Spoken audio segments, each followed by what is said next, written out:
Bismillahirrahmanirrahim. Assalamualaikum warahmatullahi wabarakatuh. Halo anak-anak ibu semuanya, apa kabarnya kalian hari ini? Semoga kalian sehat selalu ya. Bertemu lagi bersama ibu untuk membahas suatu materi pelajaran. Kira-kira ada yang tahu nggak hari ini kita mau belajar apa? Hari ini kita akan belajar tematik, tema 1, subtema 1, pembelajaran 1 tentang pengertian bunyi. Untuk lebih jelasnya, yuk kita simak video berikut ini. Bismillahirrahmanirrahim. Assalamualaikum warahmatullahi wabarakatuh. Halo anak-anak ibu semuanya, bertemu lagi bersama ibu dalam pelajaran tematik IPA kelas 4 dengan materi tentang bunyi. Hari ini kita akan belajar tentang pengertian bunyi beserta dengan contohnya. Untuk lebih jelasnya, kita simak ya penjelasan berikut ini. Apa itu bunyi? Bunyi adalah segala sesuatu yang dapat kita dengar oleh telinga kita. Contohnya dalam kehidupan sehari-hari pasti kalian sering mendengar bunyi orang yang sedang mengobrol atau berbicara, atau bunyi hewan dan bunyi benda-benda lainnya. Bunyi ini dihasilkan oleh benda yang bergetar. Jadi bunyi berasal dari benda yang bergetar ya. Nah, ini dia contoh lainnya, bunyi dalam kehidupan sehari-hari. Contohnya ada bunyi yang lemah, seperti bunyi anak yang sedang berbisik atau orang yang sedang berbisik. Lalu ada bunyi yang tinggi, yaitu seperti anak yang sedang berteriak. Atau ada bunyi yang kuat, seperti suara ledakan dari kembang api.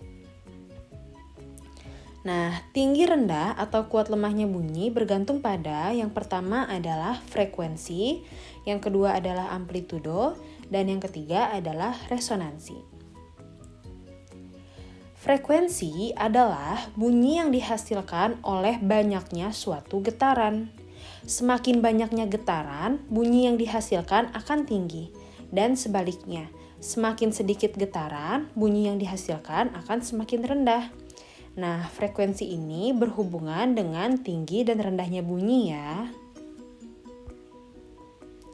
Berdasarkan frekuensinya, bunyi dibedakan atas 3, yaitu infrasonik, audiosonik, dan ultrasonik. Infrasonik adalah bunyi yang memiliki frekuensi di bawah 20 getaran per detik. Ingat ya, infrasonik ini memiliki frekuensi di bawah 20 getaran per detik. Nah, bunyi infrasonik ini tidak dapat didengar oleh manusia karena frekuensinya yang terlalu rendah, yaitu di bawah 20 getaran per detik. Contoh hewan yang mampu mendengar bunyi infrasonik ini adalah anjing dan jangkrik. Yang kedua ada audiosonik. Audiosonik adalah bunyi yang memiliki frekuensi antara 20 sampai 20.000 getaran per detik. Nah, karena itu bunyi audiosonik ini dapat didengar oleh manusia karena frekuensinya antara 20 sampai 20.000 getaran per detik. Contoh hewan yang mampu mendengar bunyi audiosonik ini adalah jangkrik, anjing, kelelawar, dan lumba-lumba. Yang terakhir ada ultrasonik. Ultrasonik adalah bunyi yang memiliki frekuensi di atas 20.000 getaran per detik. Karena frekuensinya yang di atas 20.000 getaran per detik ini, maka manusia tidak dapat mendengar bunyi ini karena frekuensinya terlalu besar. Contoh hewan yang mampu mendengar bunyi ultrasonik adalah kelelawar dan lumba-lumba. Nah, pada zaman sekarang, bunyi ultrasonik telah dimanfaatkan dalam berbagai bidang, yaitu pada kapal selam, USG, dan sensor parkir mobil. Pada kapal selam, gelombang ultrasonik dimanfaatkan pada alat sonar untuk mengetahui kedudukan kapal di permukaan laut.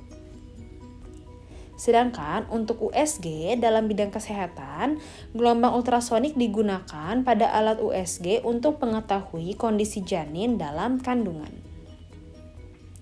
Dan yang terakhir adalah sensor parkir mobil. Dengan adanya teknologi sensor parkir mundur sangat berguna bagi pengemudi agar kendaraan yang dikemudikan tidak menabrak benda-benda di belakang.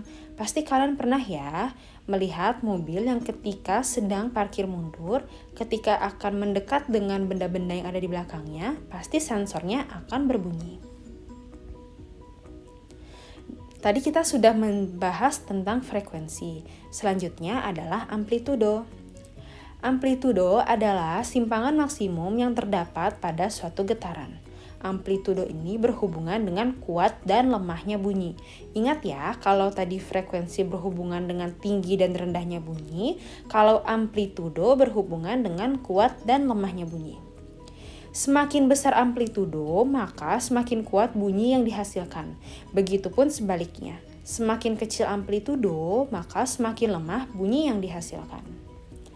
Contoh pada amplitudo dalam kehidupan sehari-hari adalah ketika kamu sedang menonton televisi, pasti kamu akan menambah atau mengurangi volume suara pada televisi dengan menggunakan remote.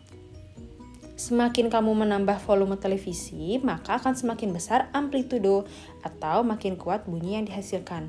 Begitupun sebaliknya, apabila kamu mengurangi volume pada televisi, maka akan semakin lemah amplitudonya atau semakin lemah bunyi yang dihasilkan. Tapi tahu nggak sih kalian, bunyi yang sangat kuat atau keras itu jika kita dengarkan secara terus-menerus dapat merusak telinga kamu.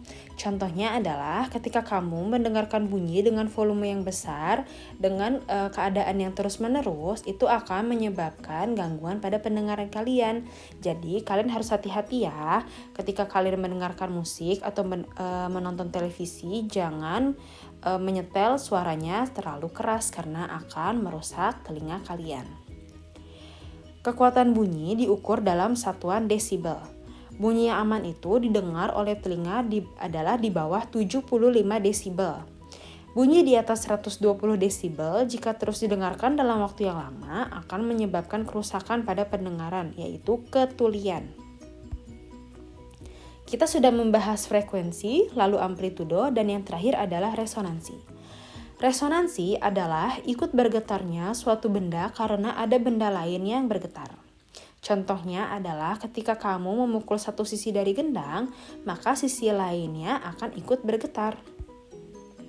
Nah, resonansi ini memiliki kerugian. Yang pertama adalah bunyi ledakan bom dapat memecahkan kaca walaupun tidak terkena ledakan secara langsung. Dan yang kedua adalah getaran pada kereta api yang dapat merusak bangunan. Sekian, terima kasih anak-anak ibu semuanya. Assalamualaikum. Nah, barusan sudah kita simak bersama pengertian dan juga contoh dari bunyi. Bagaimana? Apakah kalian sudah paham pengertian dan juga contoh dari bunyi? Jika kalian sudah paham, jangan lupa untuk mengerjakan latihan soal yang ada di buku paket tematik ya, dan juga latihan soal yang ada di Google Form. Kerjakan dengan teliti, sungguh-sungguh, dan jangan terburu-buru. Tetap semangat ya anak-anak ibu semua, walaupun kita belajarnya di rumah. Semoga kita bisa segera bertemu dalam keadaan sehat walafiat. Sekian anak-anak ibu semuanya, terima kasih. Assalamualaikum warahmatullahi wabarakatuh.